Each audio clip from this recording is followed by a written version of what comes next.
Okay, so if you're watching this video, you've bought one of these cool little Ilo Ring Vibrators. Now, you would think it would be really easy to figure out how to turn it on once you've charged him up, but it's not. So I'm going to explain to you what to do.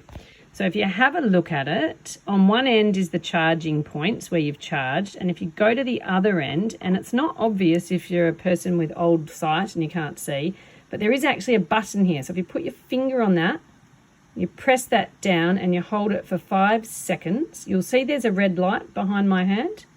And then you take your finger off and then you press it again. And bizzo, it's working. See, he's doing his thing. That's as simple as that. And then when you want to turn it off, you just press on that same bit again, hold it down, and then it goes off. And you're done. Okay. Hope that explains it. Bye.